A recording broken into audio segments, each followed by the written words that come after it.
Mereka itulah orang yang beruntung. Mereka siapa?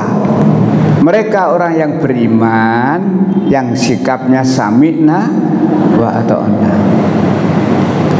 Kalau orang itu mengatakan sami'na wa ata'na, bukan lagi orang beriman. Itu sebagian orang Yahudi. Orang Yahudi itu berkata sami'na wa ata'na. Kami mendengar tapi kami mengingkari. Kalau orang beriman seperti tadi sami'na wa ata'na ya. Nah, ibu bapak yang saya hormati, 100% itulah sikap kita pada Allah untuk sami'na wa ata'na. Kalau orang itu pilih-pilih ayat, di sing cocok diikuti, sing gak cocok nurut atine ya Bu. Nggak ada firman Allah nggak cocok, tapi nurut atine nggak cocok kalau ditinggal. Pilih-pilih ayat.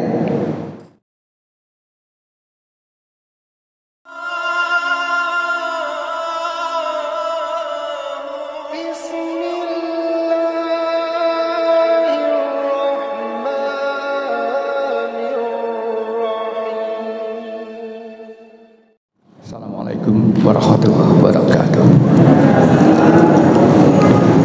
Alhamdulillah, wallazi arsala rasulahu bil huda wa dinil haq liyudhhirahu 'ala dini kulli wa kafa billahi shahida. Asyhadu an la ilaha illallah wahdahu la syarikalah wa asyhadu anna Muhammadan abduhu wa rasuluh. Allahumma shalli ala Muhammad wa ala ali Muhammad. Qala Allah ta'ala fil Qur'anil Karim, a'udzu billahi minasy syaithanir rajim. Ya ayyuhalladzina amanu ittaqullaha haqqa tuqatih wa la tamutunna illa wa antum muslimun. Ibu-ibu, bapak yang saya hormati, yang dirahmati Allah, alhamdulillah Allah masih memberikan limpah rahmat kepada kita, sehingga pagi hari ini kita masih diberi kemampuan, kemudahan untuk hadir dalam majelis thalabul ilmi ini. Dan semoga apa yang kita lakukan manfaat, diridhai oleh Allah sebagai amal soleh kita. Amin. Alhamdulillah, kita menangi ya, kita menangi tahun baru, menangi tahun baru 1447 Hijriah ya. Kita ini punya tahun tapi jarang diperhatikan. Kita punya bulan jarang diperhatikan ya. Iya Pak, ya. Kalau pengajian dites. Iya. Gitu ya. Kalau kita ditanya bulan Masehi, Januari, Desember karo merem apal. Apal. Kalau ditanya tahun Jawa, Suro Sapar Mulut, merem apal. Tapi ketika ditanya miliknya sendiri, mulai Muharram sampai Zulhijjah, dunu. Ini salah satu kelemahan kita, dan mudah-mudahan generasi penerus kita tidak seperti yang terjadi sekarang ya. Memperhatikan miliknya sendiri, walaupun tidak sampai lupa ke yang lain, tapi miliknya sendiri harus lebih diingat ya. Baik, salawat dan salam semoga tetap tercerahkan kepada junjungan kita Rasulullah Muhammad SAW dan seluruh pengikut-pengikutnya hingga akhir zaman nanti ya. Kita awali kajian ini dengan ucap basmalah. Bismillahirrahmanirrahim. Ibu bapak yang saya hormati, berbicara tahun baru, diterangkan dalam Al-Quran itu jumlah bulan dalam satu tahun menurut Al-Quran adalah 12 bulan. Dari 12 itu ada 4 bulan yang dihormati, 4 bulan yang dimuliakan, atau 4 bulan haram. Pada 4 bulan itu dilarang ya, melakukan peperangan, dilarang mendolimi dirinya sendiri, dilarang melakukan peperangan. Kalau kita diperangi ya ojo menengahi, habis ya. Memang orang kafir tahu 4 bulan ini umat Islam dilarang melakukan peperangan sehingga mereka memerangi kita. Nah kalau begitu ya melawan kita ya. Boleh ya Pak? Ya boleh ya.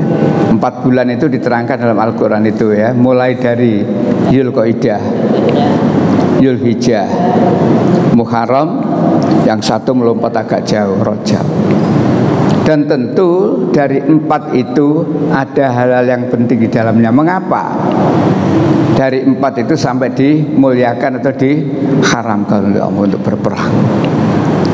Maka yang pertama, Ibu, Bapak, kapan 1 Muharram itu?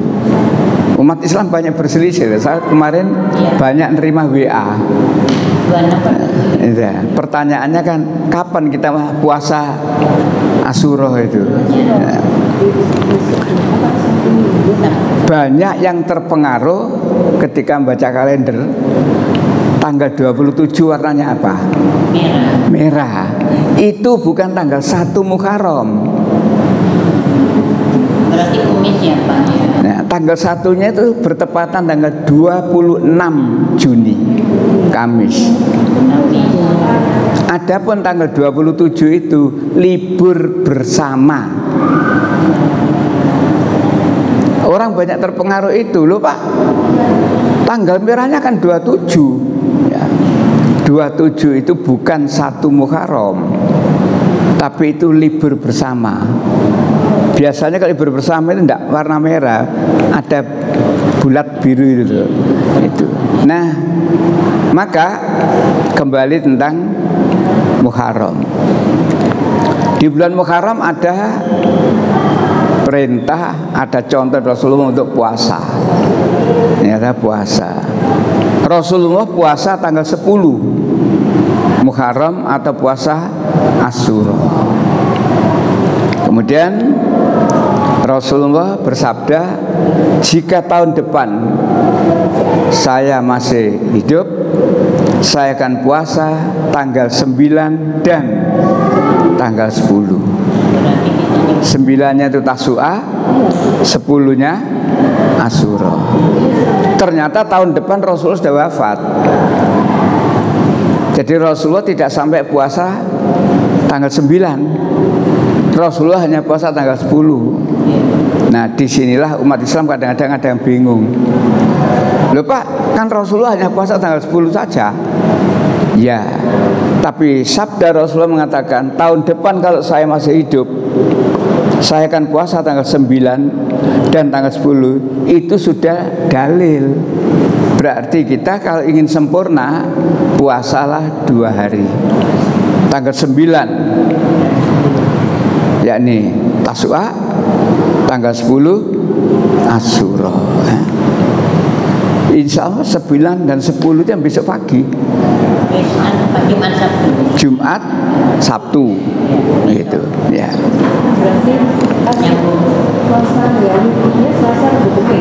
Ya, tinggal melanjutkan sabda ya, tinggal melanjutkan.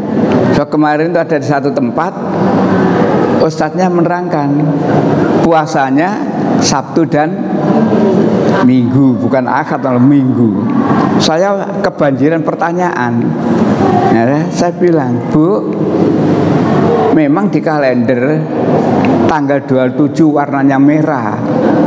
Tapi coba dibaca keterangannya, terutama kalau itu kalendernya Muhammadiyah. Keterangannya jelas. Ya, 1 Muharram bertepatan dengan tanggal 26 Juni. Adapun tanggal 27 Juni itu libur bersama. Ya, kalau di kalender Muhammadiyah jelas itu keterangannya, jadi tidak ada kekhawatiran ya.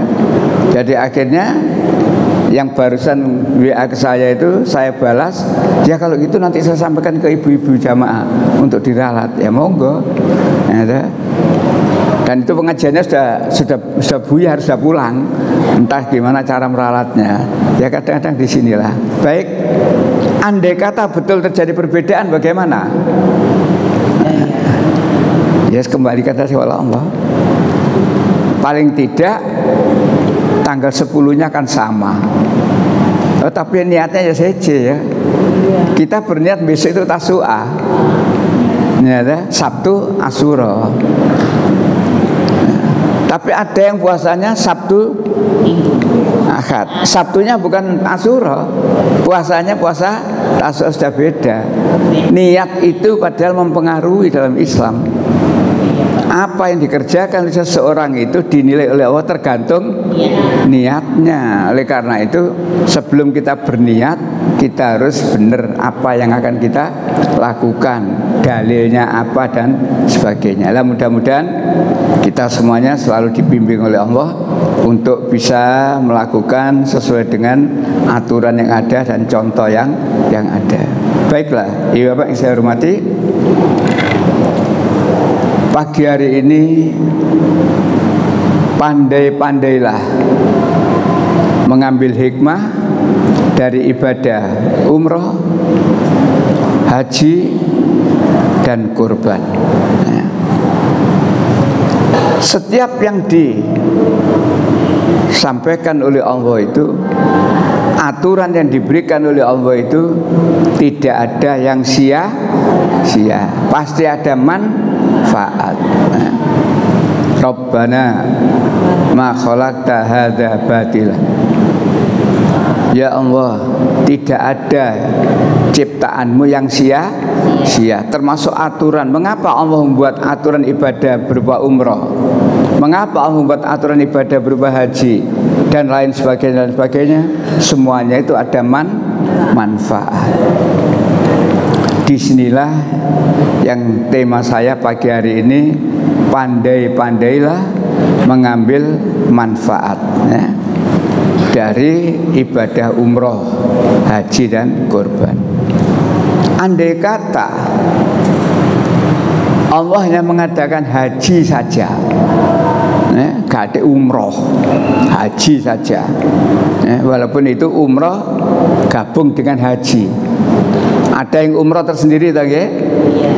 Artinya umroh tersendiri itu umroh yang dilakukan di luar musim haji, itu umroh tersendiri. Tapi ada umroh yang sekaligus ada di dalam berhaji.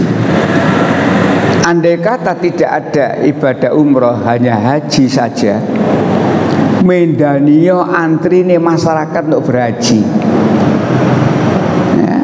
Nah sekarang ini kan banyak orang lalu membuat keputusan nunggu haji antrinya sampai sekian, sehingga banyak juga masyarakat yang kemudian karena usia dan sebagainya mengambil jalan pintas melaksanakan ibadah umroh.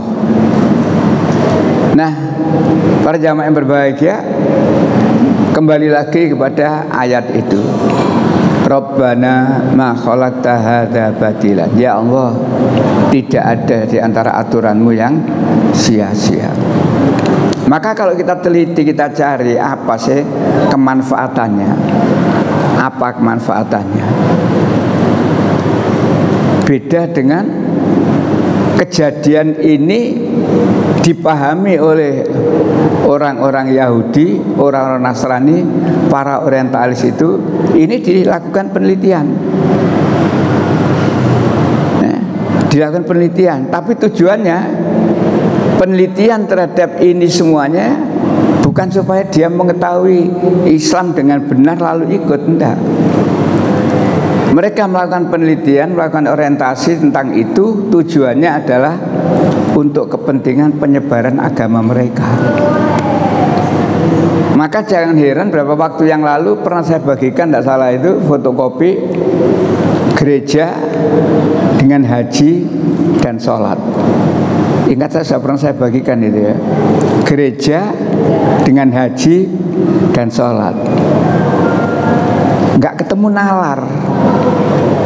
Gereja ya, haji, nggak ketemu nalar. Dan itu baru ada di berita itu tahun 98. Sekian tahun yang lalu tidak pernah ada gereja dan haji.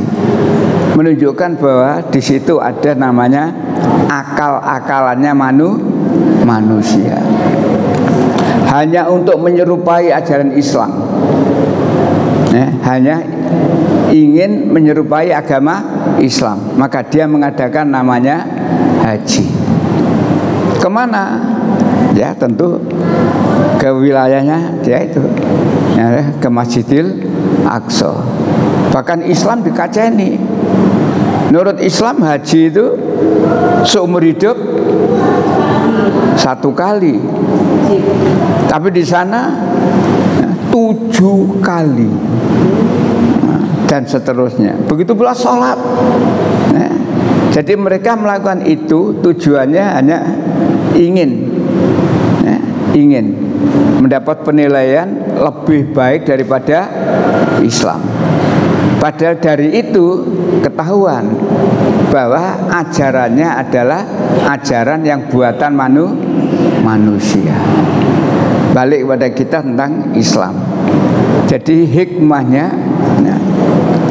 bahwa apa yang kita lakukan itu tidak ada yang karangan manusia, tetapi semuanya itu adalah atas aturan yang diberikan oleh Allah. Jadi kita harus pandai membuat kesimpulan itu. Mengapa saya umrah? Dalilnya ini. Bagaimana saya melakukan? Dalilnya ini. Tidak ada satupun yang namanya ibadah dalam Islam yang tidak berdalil Al-Quran atau hadis. Tidak ada. Semuanya mesti berdalil. Yang kedua, tidak ada ibadah dalam Islam yang tidak mencontoh pada Rasulullah. Semua harus mencontoh. Mengapa mencontoh Rasulullah? Karena Rasulullah itu adalah uswatun hasanah. Laqad kana lakum fi Rasulillahi uswatun hasanah. Allah menyuruh, menunjuk Muhammad itu sebagai Rasul, sebagai contoh teladan yang paling baik. Dalam hal apa? Ibadah mahdoh. Karena di ayat yang lain Allah juga menyebut nama nabi yang lain yang juga sebagai uswatun hasanah, Nabi Ibrahim. Sehingga pertanyaannya, Nabi Muhammad uswatun hasanah dalam hal apa? Nabi Ibrahim uswatun hasanah dalam hal apa? Sama-sama disebutkan dalam ayat bahwa beliau adalah uswatun hasanah. Nah, di sini maka kita bisa mengambil hikmah. Jangan lalu mengatakan Al-Quran bertentangan. Tidak. Allah itu tidak konsis. Mengatakan Muhammad uswatun hasanah, ternyata ayat lain Ibrahim uswatun. Bukan Allah tidak konsis. Kita harus bisa membuat kesimpulan Ibrahim uswatun hasanah. Nah, dengan adanya umroh, dengan adanya haji, dengan adanya korban, nampak betapa yang harus kita ambil hikmahnya dari apa yang dilakukan Nabiullah Ibrahim alaihissalam. Maka di situ temanya pandai-pandailah, pandai-pandailah mengambil hikmah dari ibadah umroh, haji maupun kurban. Umroh tidak ujuk-ujuk, tidak ujuk-ujuk. Kalau kita ngomong Nabi Ibrahim uswatun hasanah, tidak ujuk-ujuk kita mengambil manfaat dari umroh itu. Ibu bapak, kalau kita urut tentang kronologi, urut-urutan kejadian, kronologi tentang di mana Nabi Ibrahim, Sarah, Hajar. Kalau kita bicara kronologi, ibarat KSK, susunan keluarga itu, kartu keluarga itu masih berisi 3 orang: Ibrahim, Sarah, Hajar. Di mana? Di Kanaan, di Mesir. Kemudian istrinya yang bernama Hajar melahirkan seorang anak bernama Ismail. Sehingga di KSK bertambah jumlahnya. Ibrahim, Sarah, Hajar, Ismail. Masih di Kanaan. Masih di Kanaan, masih di Mesir. Suatu ketika, nah di sini mulai ada perbedaan. Suatu ketika Allah menguji Nabi Ibrahim. Nah, supaya Nabi Ibrahim menempatkan istrinya yang bernama Hajar dan anaknya Ismail yang masih baya itu, tinggalkan di satu tempat yang ditunjuk oleh Allah, di lembah yang tidak ada tanaman di dekat Baitullah. Nurut Alkitab, nah di sini, nurut Alkitab tidak begitu. Ketika Ismail lahir, disusul Ishak lahir 14 tahun kemudian, lalu Sarah mengadakan acara nyape. Nyape ini umur berapa tahun biasanya? Anak disape itu 2 tahun. Berarti Ismail 16 tahun, Ishak 2 tahun. Rupanya anak ini bermain-main dan ibunya yang bernama Sarah tidak senang dengan Ismail. Entah alasannya apa, itu tuh yang saya baca dalam Alkitab. Maka Sarah ngomong kepada Ibrahim, usirlah hamba sayamu itu beserta anaknya. Yang dimaksud hamba saya itu siapa? Hajar dan anaknya Ismail. Ibrahim keberatan atas perintah Sarah tadi. Tetapi kemudian istilah saya, Allah cawe-cawe. Jadi ternyata gak Pak Jokowi tok cawe-cawe. Nah ya ini di Bible. Gimana cawe-cawenya?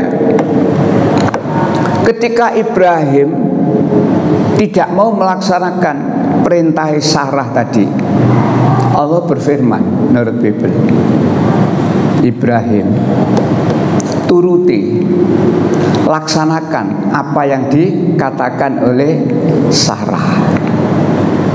Jadi karena Allah berfirman kepada Ibrahim supaya Ibrahim nuruti kehendaknya Sarah, maka Ibrahim melaksanakan. Allah cawe-cawe.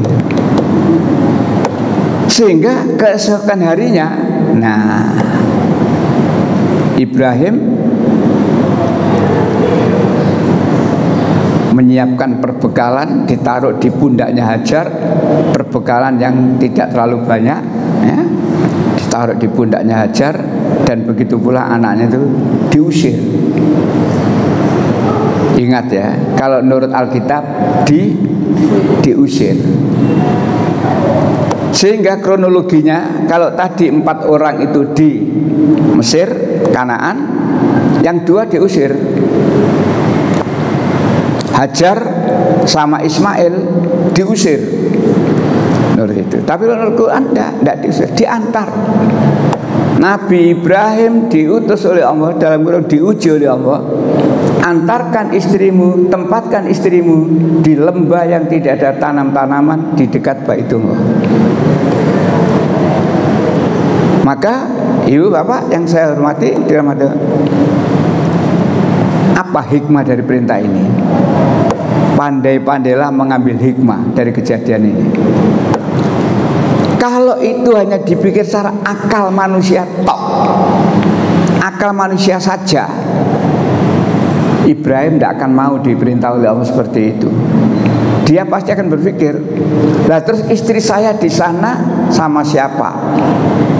Belum ada rumah dan sebagainya dan sebagainya. Itu kalau hanya dipikir secara akal. Tapi Nabi Ibrahim hanya yakin Setiap aturan diberikan oleh Allah itu pasti ada hikmahnya. Ini hikmah yang kita ambil. Ayo kita itu niru Nabi Ibrahim. Kalau sudah menghadapi aturan Allah, perintah Allah, tidak ada kata lain kecuali sami'na wa ata'na. Ya contohnya kalau itu dipikir, nah, terus istri saya, anak saya ke sana dengan siapa? Perbekalannya cuma sedikit, kalau habis cari di mana dan sebagainya. Kalau sakit dan seterusnya. Dah, semuanya dikesampingkan. Ya, menuju satu titik pemikiran, sami'na wa ata'na.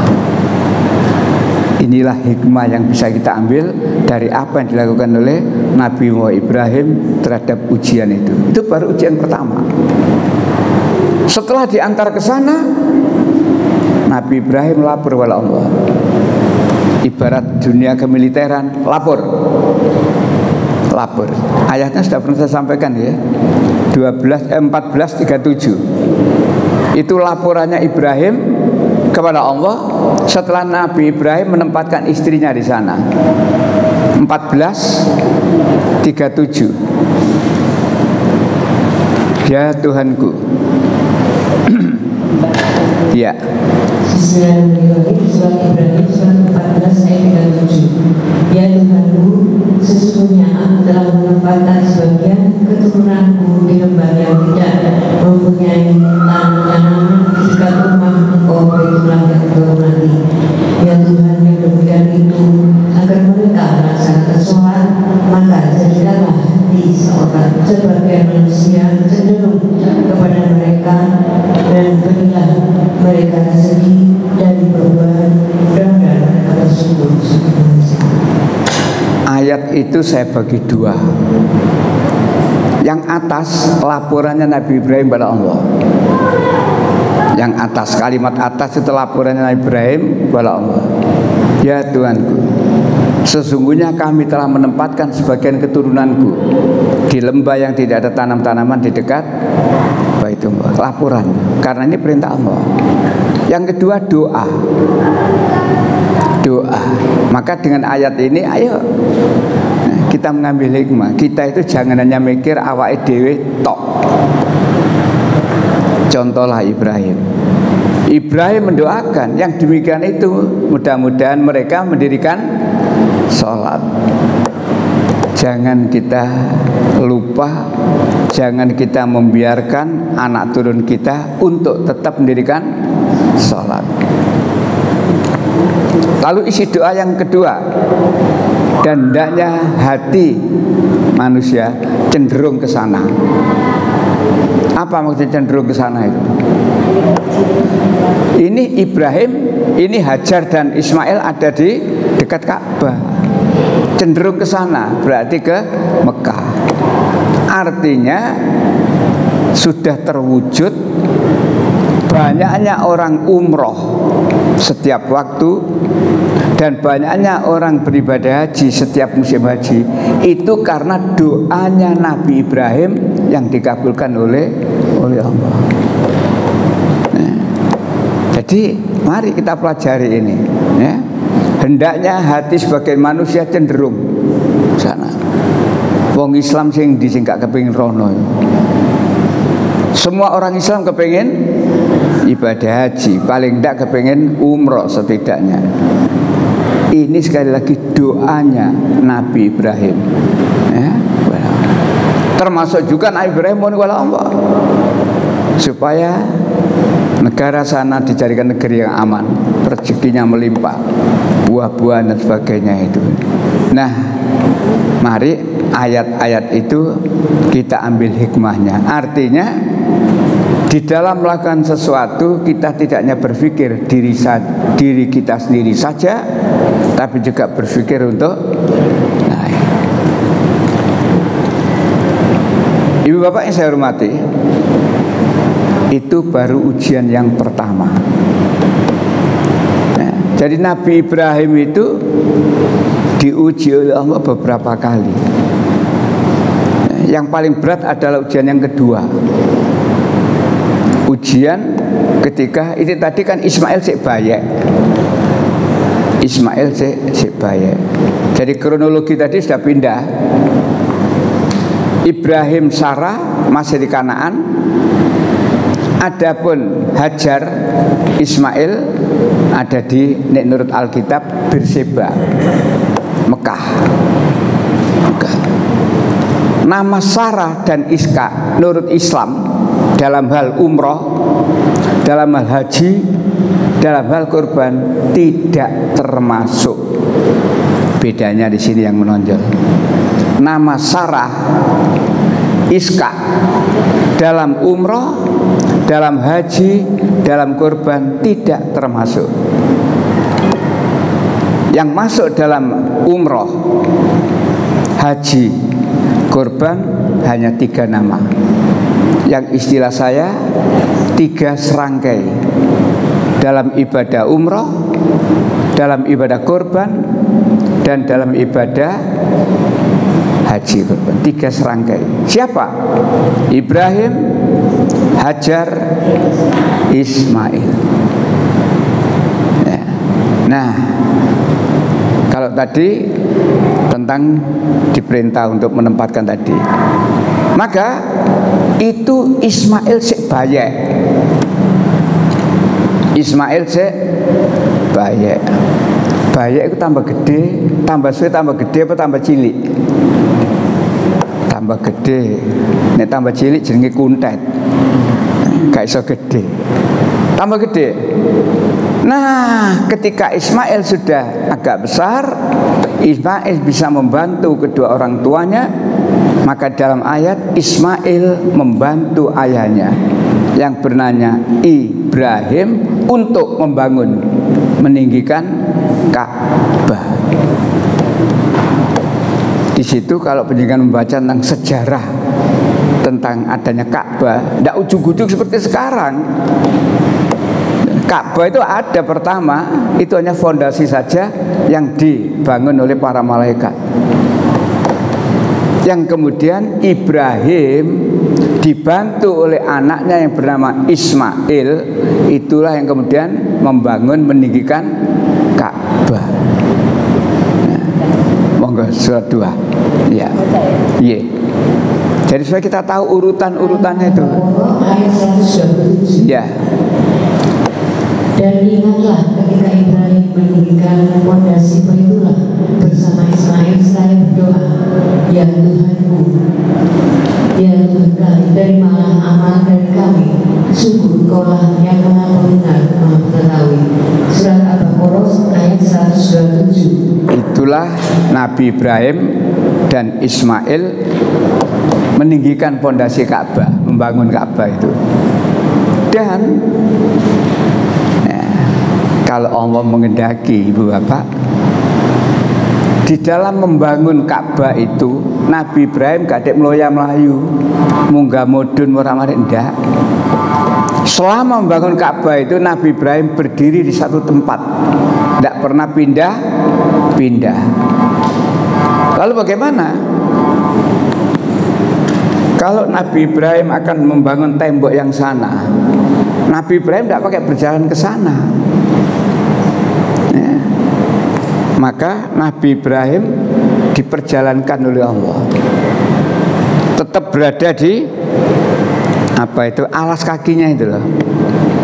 Makanya sampai sekarang 2 batu besar ada teracae kakinya Nabi Ibrahim, yang di situ disebut makom. Jadi ini bergerak sendiri. Ketika ingin melaksanakan atas, naik sendiri. Dan itu semuanya adalah atas kehendak Allah. Bagi Allah tidak ada yang mustahil. Jika Allah mengendaki sesuatu, cukup dengan kun. Jadi Nabi Ibrahim gak pakai munggah mudun kayak tukang di rumah kita, munggah mudun ondo ngoprondo, ndak. Itulah ya Bapak, ya. Setelahnya itu Nabi Ibrahim berdoa kepada Allah. Ayat berikutnya, satu ayat lagi, ya, surat 2 128. Iya. Surat 2 128. Surat 2 ayat 128. Iya. Ya Tuhan kami, jadikanlah kami orang yang berserah diri kepadamu, dan anak cucu kami juga umat yang berserah diri kepadamu, dan tunjukkanlah kepada kami cara-cara melakukan ibadah haji kami, dan terimalah taubat kami. Sungguh Engkaulah yang maha penerima taubat, maha penyayang. Nabi Ibrahim yang minta kepada Allah supaya ditunjukkan cara-cara ibadah haji. Coba lo ayat itu. Jadi justru yang minta kepada Allah ditunjukkan cara beribadah haji itu Nabi Ibrahim. Walaupun pada pelaksanaannya adalah sampai di Rasulullah Muhammad SAW. Tapi menurut ayat itu bukan Nabi Muhammad yang minta ditunjukkan. Yang minta ditunjukkan cara beribadah haji itu adalah Nabi Ibrahim. Nabi Muhammad tinggal melaksanakan. Ini loh permohonannya Ibrahim sudah saya kabulkan, dan ini loh cara melakukan ibadah haji. Sehingga Nabi Muhammad itu dikatakan uswatun hasanah dalam hal ibadah makruh. Kita umroh niru Muhammad, pakai pakaian ihram, putar ke sini dari sini sebagainya. Kita haji niru Muhammad. Apa saja kita lakukan dalam ibadah niru Nabi Muhammad. Tapi ada cerita-cerita khusus tentang Nabi Ibrahim adalah uswatun hasanah. Nah, walaupun yang minta kepada Allah itu Nabi Ibrahim, pelaksananya sampai kepada Nabi Muhammad, tidak kita temukan kalimat iku biyen aku sing njaluk iku. Enak awakmu karek. Enggak. Hikmah-hikmah yang kita temukan dari peristiwa umroh, haji maupun kurban. Ismail sudah besar ya, kalau tadi saya sebutkan Ismail sudah bisa membantu orang tuanya membangun, meninggikan ya, pondasi Ka'bah. Ujian yang paling berat dan tidak pernah diujikan oleh Allah kepada orang lain, walaupun kepada nabi-nabi yang lain enggak, apalagi kepada masyarakat biasa seperti saya dan dengan apa itu? Ibrahim sembelihlah anak. Nah, ini ujian yang paling berat. Surat 37 ayat 102. Kalau tadi diuji hanya menempatkan itu ya. 37 102. Ye, monggo. Bismillahirrahmanirrahim. Surat 37 ayat 102. Maka ketika anak itu sampai pada umur sanggup berusaha bersamanya, Ibrahim berkata, wahai anakku, sesungguhnya aku bermimpi bahwa aku menyembelihmu. Maka pikirkanlah bagaimana pendapatmu. Dia Ismail menjawab, wahai ayahku, lakukanlah apa yang diperintahkan Allah kepadamu. Insya Allah engkau akan mendapatiku termasuk orang-orang yang bersabar. Yuk Bapak, saya kembalikan lagi kepada kronologi.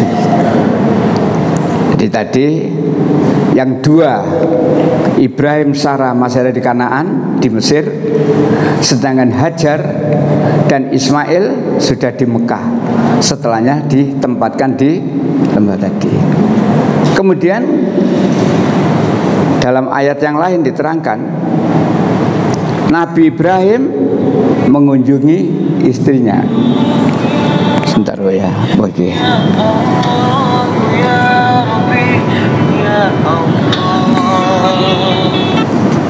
Halo. Halo.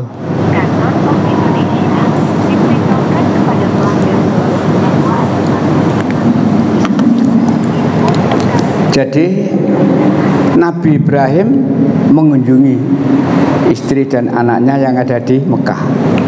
bertempat di situ. Maka gambar pindah lagi, yang di Mesir tinggal Sarah saja, sedangkan Ibrahim, Hajar, Ismail ada di Mekah. Ini disinilah turun ayat itu. Jadi Nabi Ibrahim sudah bersama Hajar, bersama anaknya bernama Ismail. Disitulah turun ayat itu. Ketika anaknya sudah agak besar, bisa membantu kedua orang tuanya, maka Nabi Ibrahim tengah malam bermimpi. Mimpi di situ bukan mimpi seperti kita ngomong-ngomong terus malam mimpi, itu jenenge impen-impenan.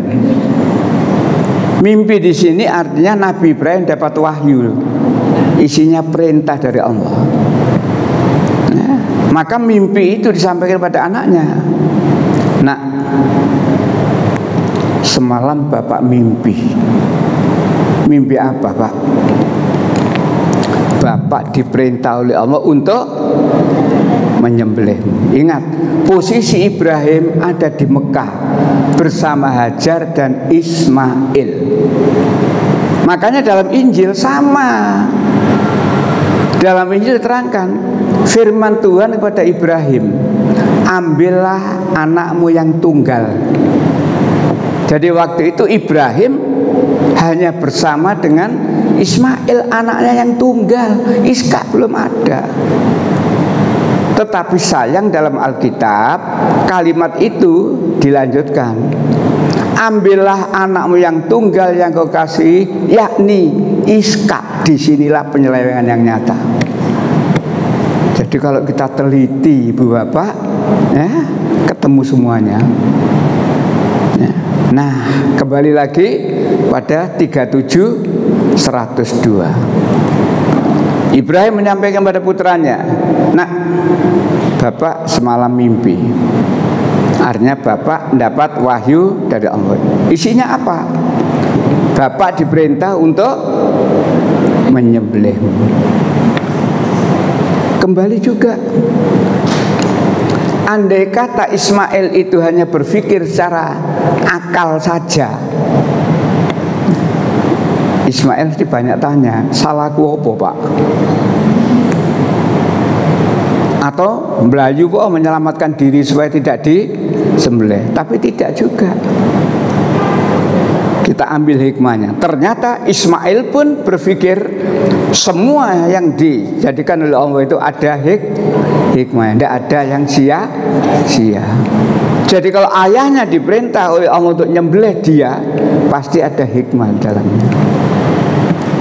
Inilah yang saya maksud kajian pagi hari ini. Pandai-pandailah kita mengambil hikmah dari ibadah umrah, ibadah haji, dan juga kurban. Kalau tadi Ibrahim diperintah oleh Allah mengantarkan istrinya, maka sami'na wa ata'na. Hajar ditinggal oleh suaminya, hanya bersama anaknya. Tidak ada orang, tidak ada tetangga, tidak ada apa saja, sampai kehabisan air. Sehingga Hajar berlari dari Bukit Sofa menuju ke Marwah, bolak-balik sampai akhirnya malaikat menunjukkan di tanah, bagian tumit anaknya yang bernama Ismail, tanah itu basah, digaruk keluar air. Semakin digaruk semakin basah, dan akhirnya dikumpulkan. Zam berkumpullah. Apa hikmahnya ini? Hikmahnya utamanya ibu-ibu, termasuk bapak juga. Hajar kehabisan bekal sampai tidak bisa memberi minum anaknya. Andai kata Hajar waktu itu menyerah, putus asa, wis sembuh nak, ibu ya gak bisa maringi mimik kamu, di mana-mana tidak ada air dan sebagainya, sembuh wis, mati, bahaya. Tapi ternyata Hajar tidak begitu. ya, berusaha. Apa maknanya nih yang bisa kita ambil? Terutama kaum ibu, karena kejadiannya ini dialami oleh Hajar, ibu. Jangan putus asa ketika menghadapi persoalan, apapun persoalannya, ya, apapun persoalannya, ya, ternyata dengan sungguh-sungguh, ya, dengan sungguh-sungguh Allah mempertemukan mata air tadi. Kalau menurut Islam seperti tadi, menurut Bible enggak. Menurut Bible panjang dan enggak karu-karuan ceritanya. Baik, kita lanjutkan lagi. Setelah Nabi Ibrahim menyampaikan kepada anaknya, anaknya menjawab. Jadi Ibrahim memberi kesempatan kepada anaknya. Oleh karena itu, fikirkan baik-baik, renungkan baik-baik bagaimana pendapatmu. Jadi Ismail enggak terus dipegang, disembelih, enggak. Diberi kesempatan untuk berpikir. Barangkali saya sudah pernah menyampaikan di sini atau di tempat lain, satu ayat Al-Quran ini saja Ibu Bapak untuk ngatur kehidupan. Kehidupan dalam rumah tangga, ya. Kehidupan bermasyarakat, ya. Kehidupan mengatur bangsa negara, ya. Satu ayat ini saja. Dalam rumah tangga kita sebagai orang tua punya rencana apa, mbok anaknya dijak ngomong, nak, bapak ibu arep ngene. Gimana menurut kamu? Kira-kira kalau anak dijak ngomong gitu seneng gak ya? Beda dengan anaknya gak direken. Opo kon niku? Sembarang sih njaluk bapak ibu ae. Anak dijak ngomong, pendapatnya bagaimana? Ini rumah tangga, anak dan orang tua, masyarakat, bangsa, negara. Nah sekarang ini kan enggak, pokoknya kuwasa gaya aturan dewe, gak peduli. Nah, balik lagi. Jawaban dari Ismail setelah diberi kesempatan, renungkan, pikirkan baik-baik bagaimana pendapatmu. Ismail menjawab, wahai ayahku, laksanakan apa yang diperintahkan Allah kepadamu. Inilah kalimat yang harus kita garis bawahi. Laksanakan apa yang diperintahkan Allah kepadamu. Jadi bukan laksanakan perintah atasanmu, enggak. Dalam kehidupan ini orang banyak melaksanakan perintah atasan daripada melaksanakan perintahnya Allah. Contoh yang sering saya pakai, contoh yang nyolok itu anak buah Sambu. Ibu bapak masih ingat Sambu? Anak buah Sambu sakmono kae kena kabeh. Kenapa? Mergo nurut perintahnya Sambu. Kalau nurut Al-Quran tidak begitu. Laksanakan apa yang diperintahkan oleh Allah kepadamu. Cuma ibu bapak yang saya hormati, sejak zaman dulu hingga sekarang dan akan datang, orang yang istiqomah memegang teguh melaksanakan perintah Allah itu banyak musuhnya. Jadi orang yang istiqomah memegang teguh pada perintah Allah itu ya banyak musuhnya. Disinilah ya, kita harus bisa mengambil hikmah. Ternyata orang yang istiqomah dalam kebenaran itu memang banyak musuhnya. Sehingga kalau kita tidak sabar menghadapi itu, ya sudah. Ya, tidak ada seorang nabi pun yang mengajak kepada kejahatan, tidak ada. Semua nabi mesti mengajak kepada kebaikan. Semua nabi taat melaksanakan perintah Allah dan seterusnya. Tetapi semua nabi pasti ada musuh-musuh di kaum itu. Ini sunatullah. Ini bukan hari ini saja. Sejak dulu sejak dulu. Nabi diutus oleh Allah ke tengah-tengah masyarakat itu pasti ada musuh, pasti. Dan kemudian yang bisa kita ambil dari hikmahnya itu, ternyata tidak ada nabi yang kemudian putus asa. Satu barangkali yang nabi yang putus asa dalam tanda petik. Sinten Bu? Nabi Yunus. Karena masyarakatnya sulit untuk diatur, akhirnya ditinggal. Setelahnya naik kapal, ibarat lift terbatas. Cukupnya cuma 10 orang terisi, lebih dari itu diundi. Yang keluar namanya Yunus, gak nerima aku diundi lagi sampai 3 kali diundi, ternyata nama yang keluar Yunus. Maka akhirnya Yunus harus dilempar, dikeluarkan dari kapal, dilempar ke laut, dimplok nikah. Itu jadi ada nabi yang putus asa. Kita tidak boleh putus asa. Ternyata kisahnya Nabi Yunus itu, ibu bapak, ada dalam Alkitab.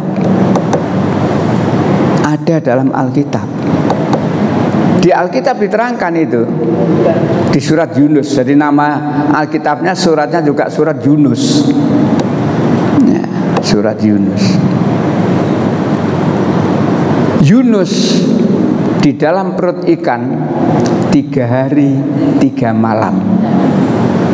Nah, itu bunyi Alkitab. Yunus di dalam perut ikan 3 hari 3 malam ya.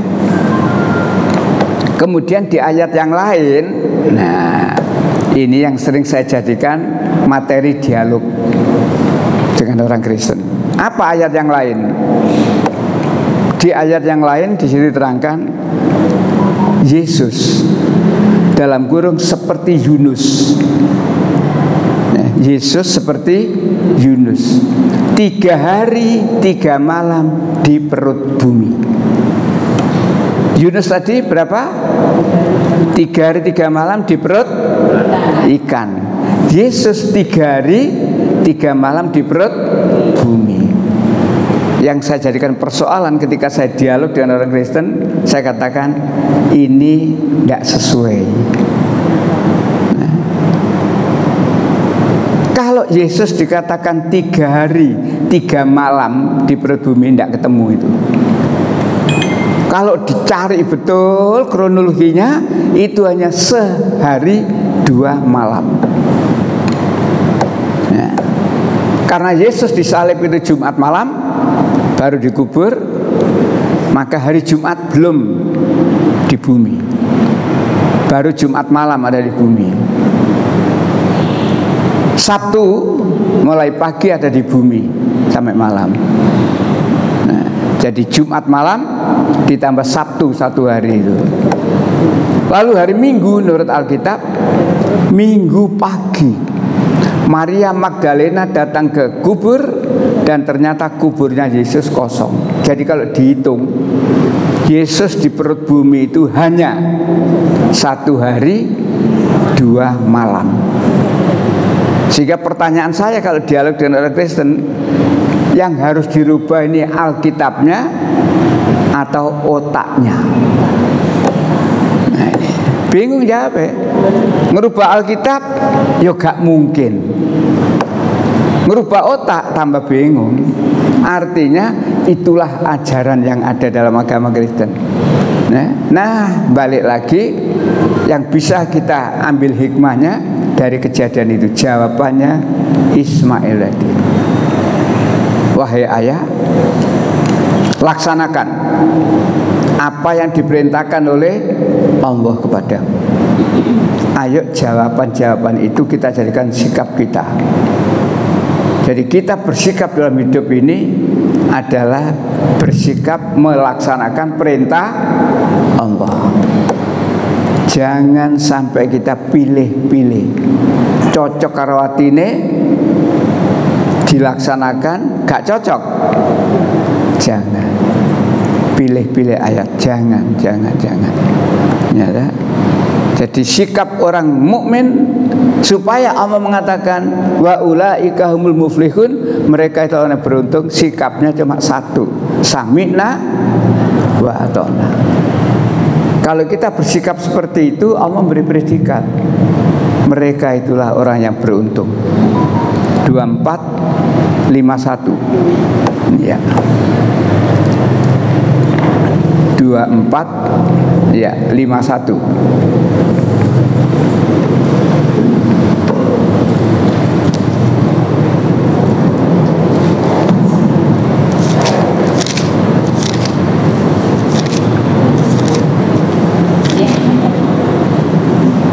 Yeah. Surat 24 Surat An-Nur ayat 51 ya. Surat 24 ayat 51. Hanya ucapan orang-orang mukmin yang apabila mereka diajak kepada Allah dan Rasul-Nya agar Rasul memutuskan perkara di antara mereka, mereka berkata, kami mendengar dan kami taat, dan mereka itulah orang-orang yang beruntung. Kalimat terakhir seperti itu, wa ulaika humul muflihun, dan mereka itulah orang yang beruntung. Mereka siapa? Mereka orang yang beriman, yang sikapnya sami'na wa ata'na. Kalau orang itu mengatakan sami'na wa ata'na, bukan lagi orang beriman, itu sebagian orang Yahudi. Orang Yahudi itu berkata sami'na wa ata'na, kami mendengar tapi kami mengingkari. Kalau orang beriman seperti tadi sami'na wa ata'na ya. Nah, ibu bapak yang saya hormati, 100% itulah sikap kita pada Allah untuk saling. Kalau orang itu pilih-pilih ayat, di sing cocok diikuti, sing gak cocok nurut atine ya Bu. Tidak ada firman Allah tidak cocok, tapi nurut atine gak cocok kalau ditinggal. Pilih-pilih ayat. Allah mengatakan orang yang memilih-milih ayat Allah itu, ini disukai, ini tidak disukai, mereka itu adalah orang yang kafir. Bukan kafir. Kalau munafik itu kan dari perkataan, atau juga ada pelanggaran ya. Dilarang memilih pemimpin dari non muslim, sik memilih. Menurut Quran munafik. Walaupun dalam hadis munafik itu berbicara bohong, berjanji ingkar, diberikan amanat berkhianat, itu menurut hadis. Tapi munafik dalam Al-Quran adalah termasuk memilih pemimpin tidak dari kalangan muslim. Munafik. Betapa banyak orang Islam di Indonesia yang munafik. Coba lah, kalau ayat ini loh ya, kadang-kadang ngaji kereng kayak gini, di sana ini Pak Ojo kereng. Saya kemarin tuh ngaji di Al-Falah, dan langsung saya dikirimi surat WA, Ustadz, jadwal penjaringan bulan depan di cancel karena ketua takmir keberatan kalau Ustadz menyampaikan kristologi. Padahal saya menyampaikan kristologi itu ada payung hukum, tidak ngawur. Jadi mempelajari kristologi itu ada payung hukum, dijamin hukumnya. Buktinya apa? Zaman dulu namanya IAIN, sekarang UIN. Di UIN itu ada beberapa fakultas, salah satu diantaranya Fakultas Usuluddin. Di Fakultas Usuluddin itulah diajarkan ilmu perbandingan agama. Jadi ini resmi.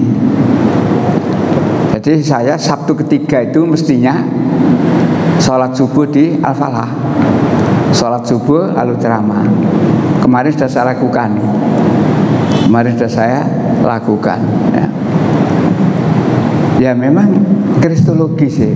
Ya harus berani membongkar mana ketidakbenaran di Alkitab.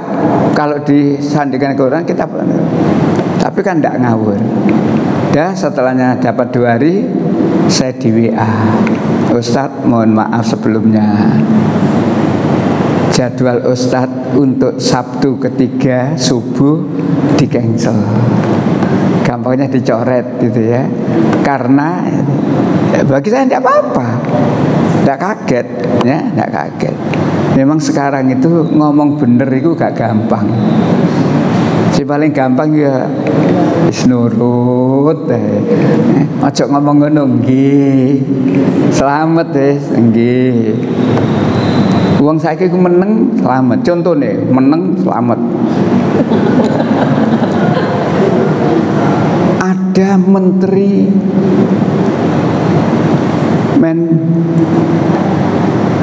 Menteri Hukum dan apa itu? Menkumham. Menteri Hukum dan Keamanan. Sinten hak niki? Ayo. Mereka gak suarane. Sapa iki? Menkumham.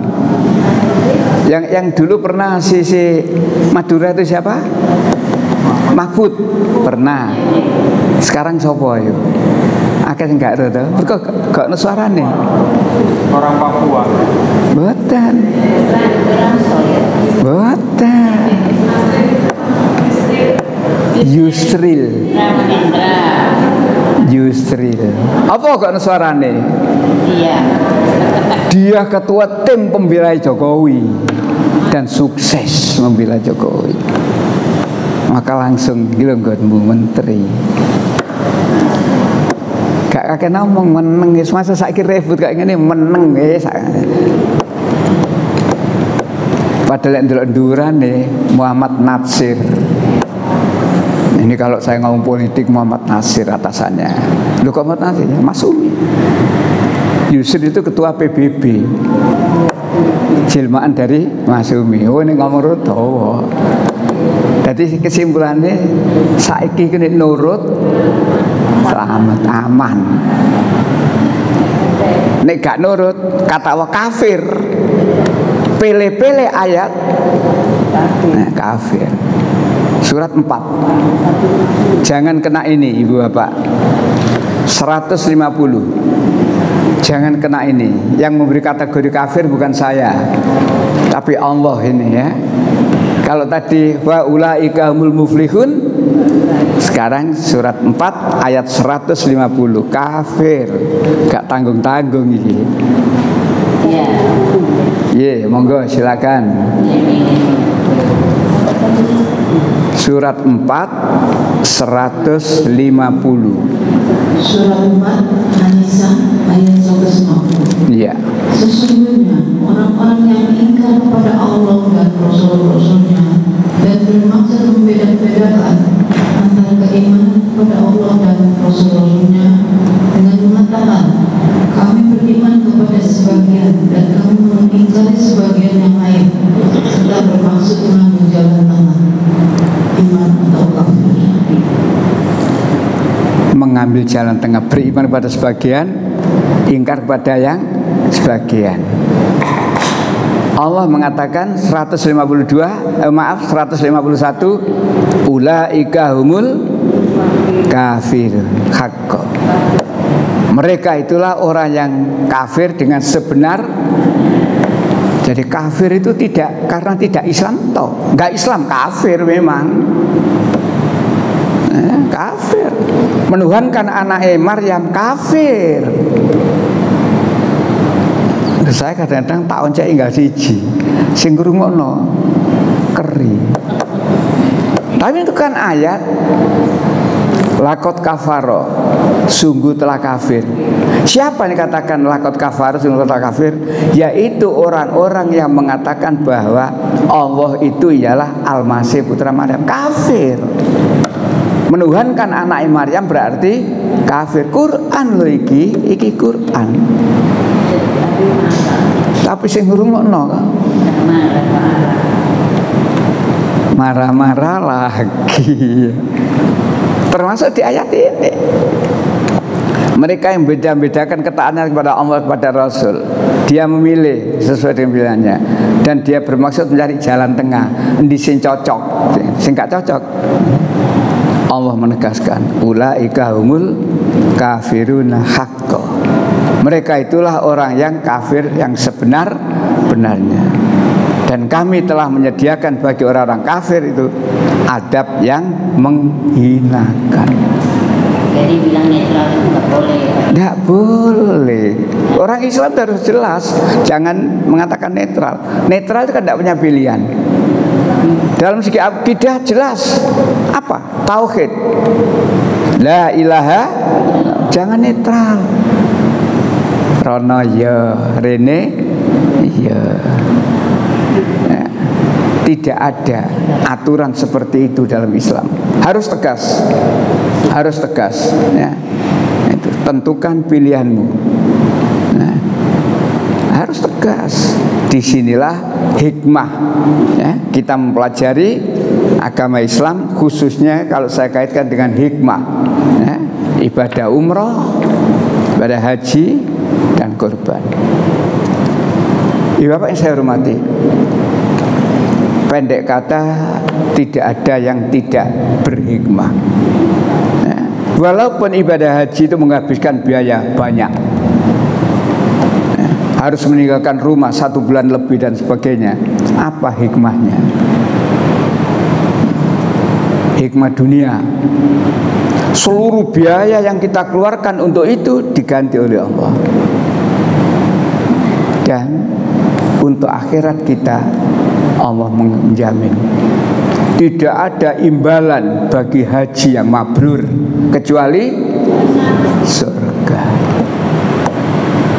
Nah, makanya orang tidak ada yang iman, tidak ada yang ketakutan untuk beribadah haji.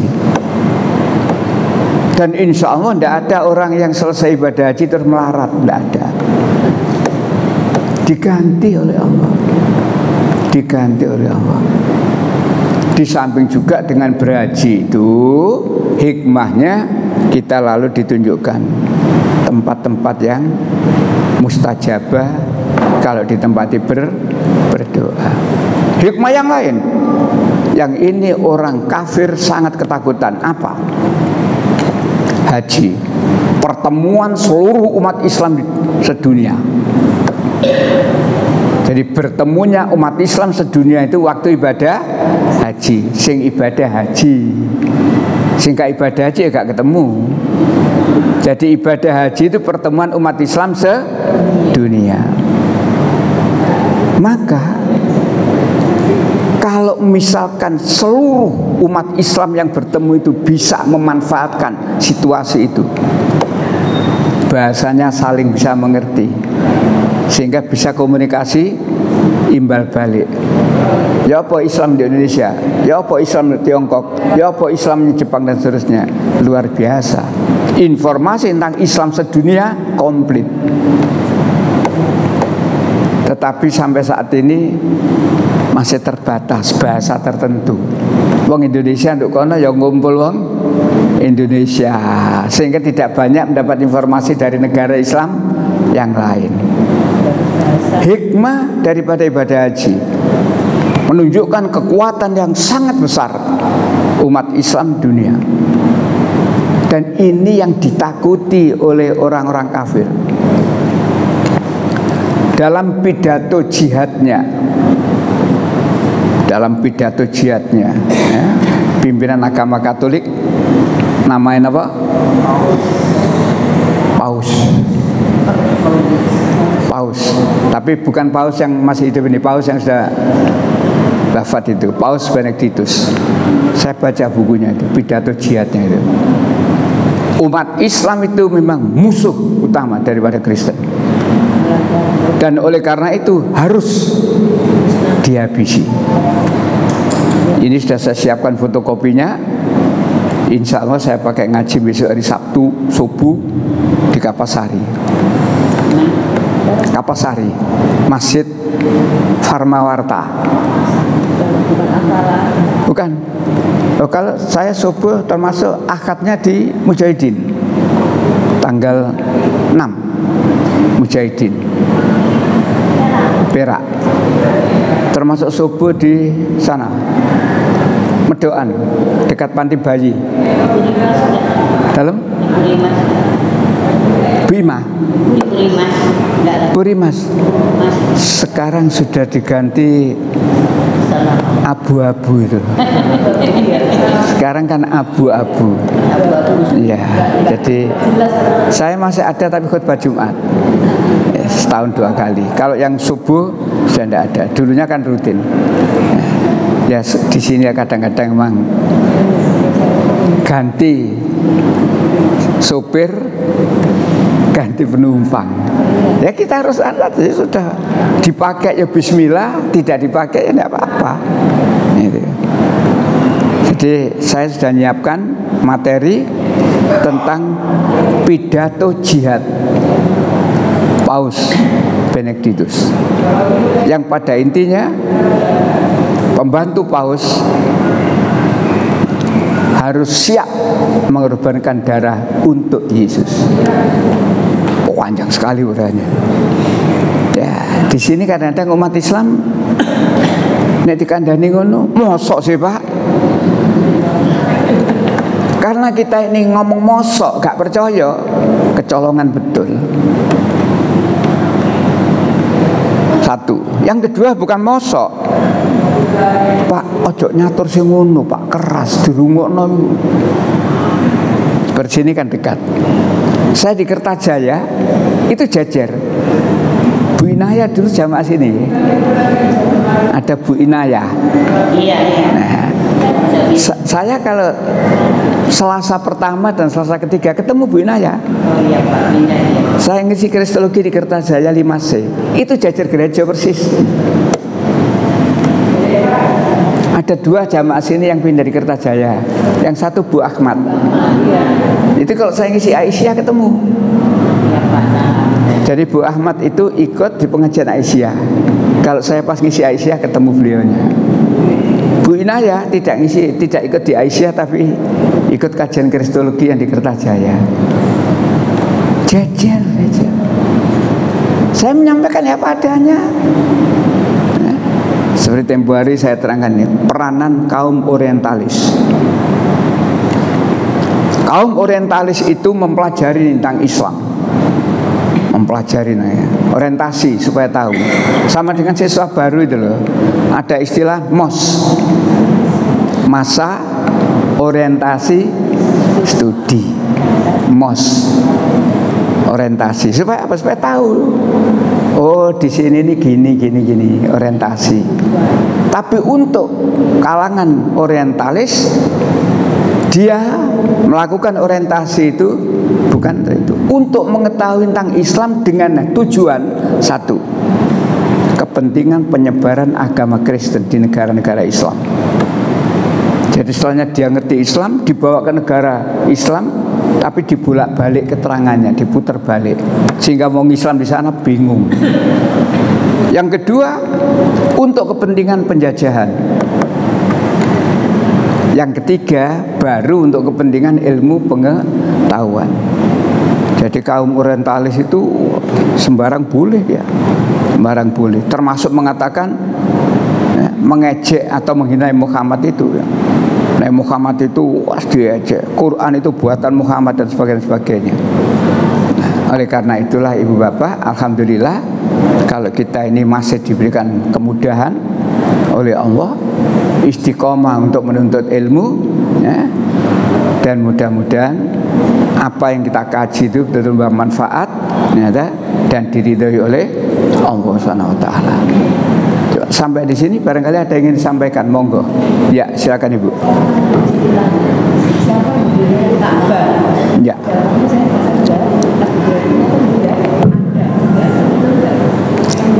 Yang mendirikan Ka'bah. Ya.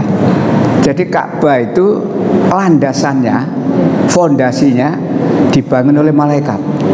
Ya, itu saya baca buku mengenal ya, kota Madinah. Jadi saya ada 2 buku, satu mengenal kota Mekah, yang satu mengenal kota Madinah. Yang buku yang di Mekah ini yang menyangkut Ka'bah terangkan. Kalau yang di Madinah belum pernah saya terangkan di sini. Jasadnya Rasulullah itu dicuri, direncanakan dicuri 4 kali pencurian gagal. Jadi ternyata orang dalam Waktu zaman itu zaman itu sudah lama, sekarang sudah enggak. Diterangkan oleh siapa, kapan, bagaimana cara mencurinya, lalu bagaimana tertangkapnya. Insya Allah kapan-kapan supaya kita tahu. Nah, jadi termasuk di Mekah Ka'bah. Dan perubahannya Mekah sudah tidak seperti hari ini. Kalau penjagaan sekarang ke sana pangling, ya pangling tentang tata kotanya dan juga pangling tata caranya. Dulu sempat ada naik kereta apa itu?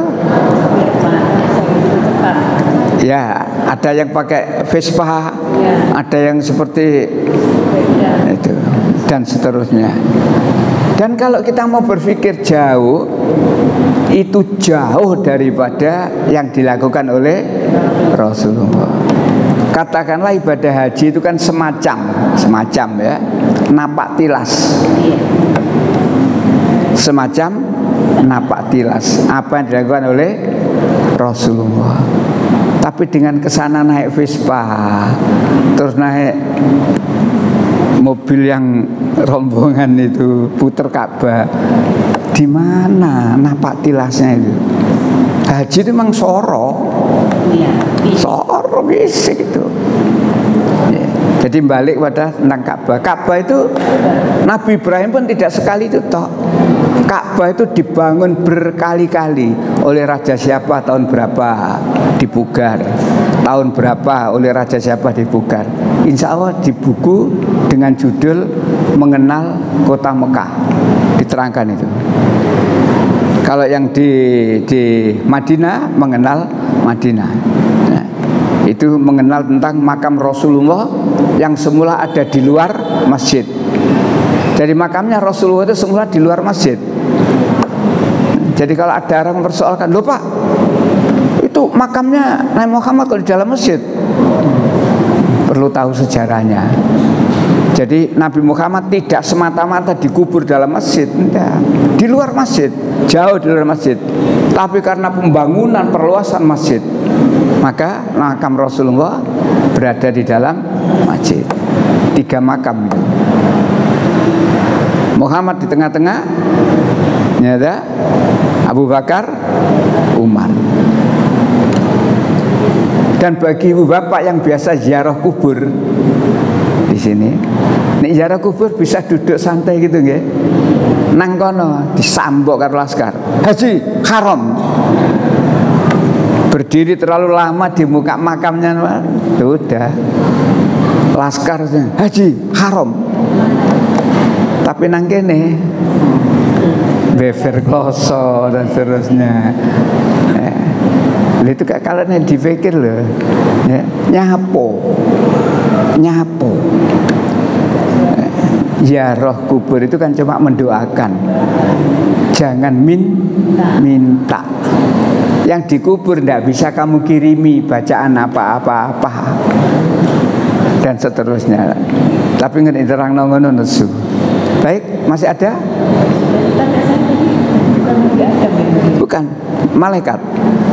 Jadi malaikat ditugasi oleh Allah untuk Ka'bah. Landasan, fondasi dia.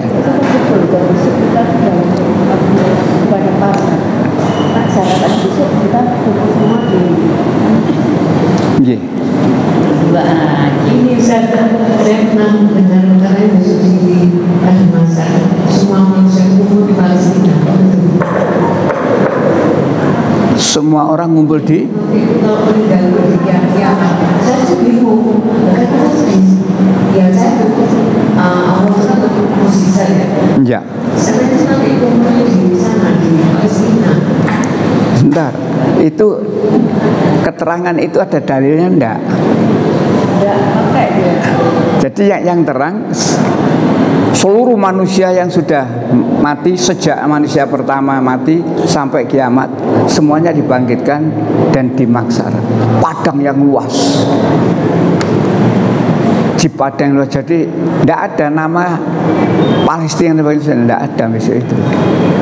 Disitulah kemudian manusia dipisahkan menjadi dua.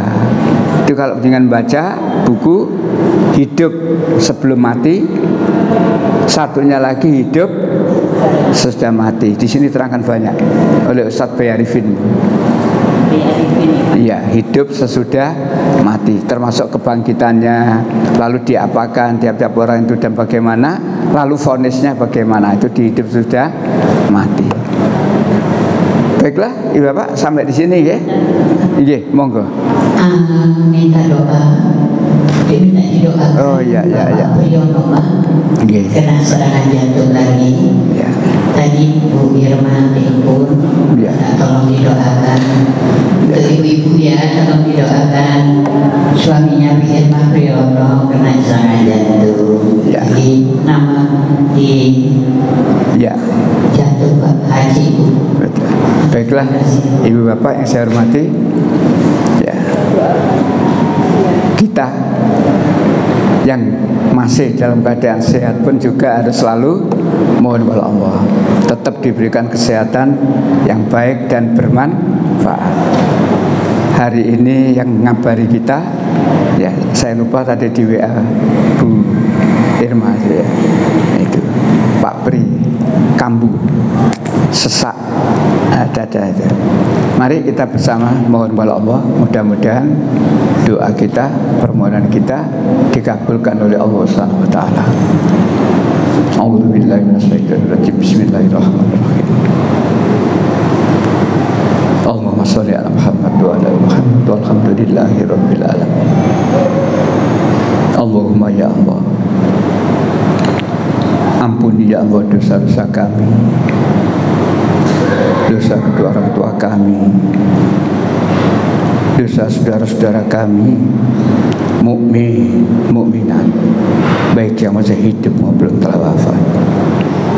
Allahumma ya Allah, jadikanlah kami semuanya ini dan seluruh anak turun kami semuanya nanti jadi hamba-hambamu yang istiqomah dalam agamamu Islam, istiqomah dalam ketaatan melaksanakan perintah-Mu, istiqomah pula ya Allah dalam ketaatan menjauhi larangan-larangan. Ya Allah, Zat yang Maha Kuasa, Engkau Maha Kuasa ya Allah menyembuhkan hamba-Mu yang sedang sakit. Maka ya Allah, jamaah kami ya Allah, Bapak Dr. Brian sedang dirawat di rumah sakit Dr. Sutomo ya Allah, dan Engkau Maha Kuasa sekali lagi ya Allah untuk memberikan sembuh dan sehat kembali. Berilah kesembuhan dan kesehatan, sehat yang bermanfaat ya Allah. Ya Allah, berilah kesabaran kepadanya di dalam menerima ujian dari Engkau ya Allah. Ya Allah ya Tuhan kami, berilah kami semuanya ini kesehatan yang baik, sehat yang bermanfaat. Berilah kami semuanya ini rezeki yang luas, halalan thayyibah dan barokah. Dan ya Allah, berilah kami semuanya ini kemudahan dalam urusan dunia kami, dan lebih-lebih kemudahan dalam urusan akhirat nanti. Ya Allah, hanya kepadamu kami beribadah, hanya kepadamu kami mohon ya Allah. Dan Engkaulah satu-satunya Zat yang Maha Kuasa untuk mengabulkan doa dan permohonan kami. Rabbana atina fid dunya hasanah wa fil akhirati hasanah wa qina adzabannar. Subhanaka rabbil izzati amma yasifun wa salamun alal mursalin walhamdulillahi rabbil alamin. Amin ya rabbal alamin. Billahi taufiq wal hidayah. Assalamualaikum warahmatullahi wabarakatuh.